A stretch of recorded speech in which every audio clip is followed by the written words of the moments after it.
Hello, I'm Antonio Mora. This is the News and News.com Day in Brief on Thursday, March 28th at about 7 p.m. Upon learning that the Mueller report is more than 300 pages long, Speaker Pelosi angrily slammed Attorney General Barr's decision to summarize its findings in a 4-page letter, calling it condescending and arrogant. You do have to wonder how the DOJ was able to take such an extensive document and summarize it in less than 48 hours. But can you imagine the outcry if Barr hadn't given some quick accounting of what's in the report? Speaker Pelosi would have screamed bloody murder. Also today, Republicans escalated their attacks on House Intelligence Committee Chairman Adam Schiff, demanding his resignation in a committee hearing this morning. They argued he had abused his power by knowingly promoting false information with his repeated claims that the Trump campaign had colluded with Russia. Schiff responded by asking if the GOP leaders were okay with all the questionable contacts top members of the Trump campaign had with Russians and their lies about them. Meanwhile, President Trump vowed to release the FISA warrants and related documents used by the FBI to justify investigating his campaign, saying he wants to get to the bottom of how the probe began. He accused FBI officials of committing treason. And Democrats are considering their legal options on the Mueller report, including a possible Mueller subpoena.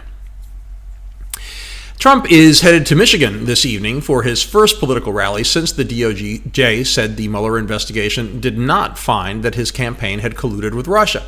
Looking ahead to the 2020 election, his campaign is expected to focus on holding 3 key states he turned from blue to red in 2016. Those states, Pennsylvania, Michigan, and Wisconsin, moved toward Democrats in the midterms. The city of Chicago is demanding that Jussie Smollett reimburse the city for overtime expenses incurred in investigating his report of the alleged hate crime against him. The city's law department is giving the actor 7 days to pay, threatening to take legal action against him if he doesn't. Redefining the word chutzpah, Smollett's lawyers are demanding an apology from Chicago's mayor and police chief for, quote, dragging an innocent man's character through the mud. Even Cook County State's Attorney Kim Foxx, who's under fire for the sweetheart deal with Smollett, said today that they did not exonerate Smollett and that they would have convicted him if he'd gone to trial. She also defended her office's behavior, arguing the actor didn't get away scot-free because he forfeited his $10,000 bond and did some community service. However, an internal email reportedly questions her claims that Smollett's so-called alternative prosecution wasn't unusual.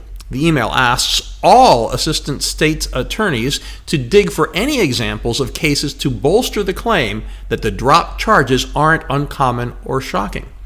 Trump jumped in, tweeting that the DOJ and FBI will review the actions of Chicago prosecutors. He called the dismissal of all charges against the Empire actor outrageous and an embarrassment to our nation. Friday was the original deadline for the UK to leave the EU. That was extended until April 12th if no agreement is reached. If Parliament does agree to a deal by tomorrow, the deadline would be extended until May 22nd. But Parliament can't seem to approve anything, and the British government hasn't even been able to agree on what Parliament should vote on tomorrow. And Prime Minister Theresa May's offer to resign doesn't seem to have swayed enough lawmakers to support her plan to withdraw from the EU. Today, the EU moved into full crisis mode, with the union's chief Brexit negotiator warning that urgent preparations were needed because a no-deal scenario was the most plausible outcome.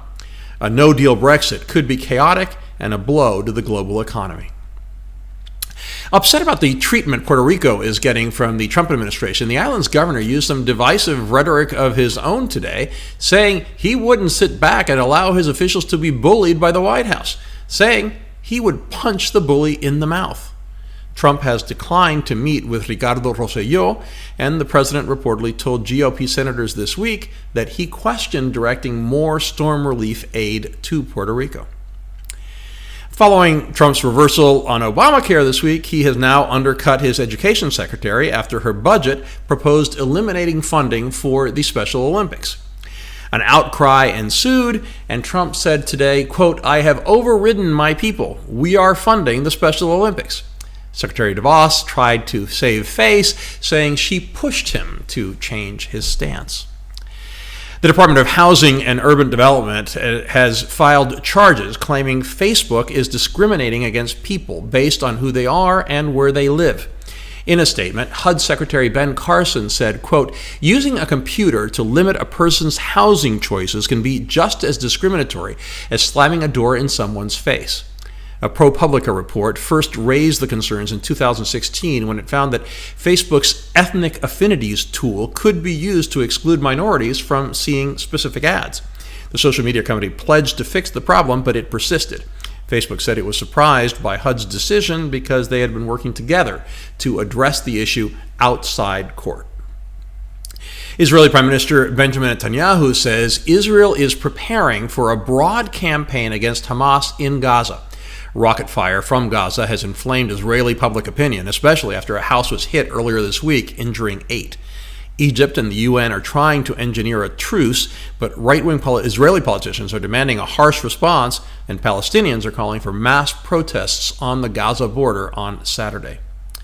Budget Icelandic airline WOW has gone bankrupt, stranding passengers in the U.S. and Europe. The airline grounded at least 6 planes that were scheduled to leave late Wednesday from 4 American cities and 2 in Canada.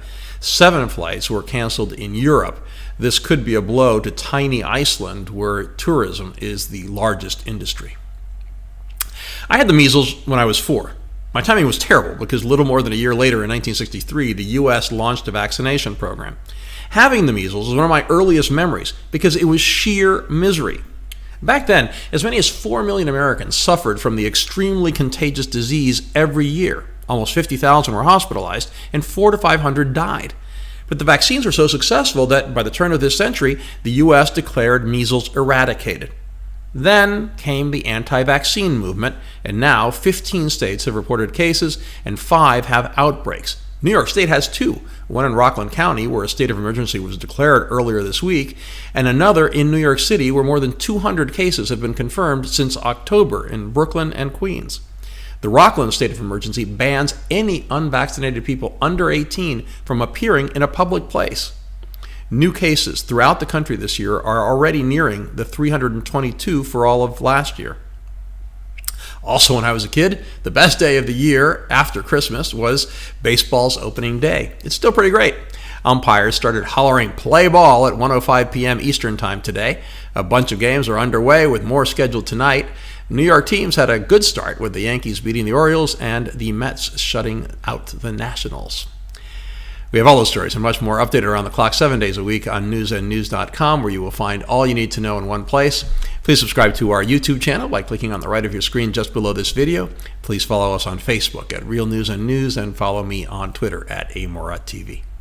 I'll see you again tomorrow.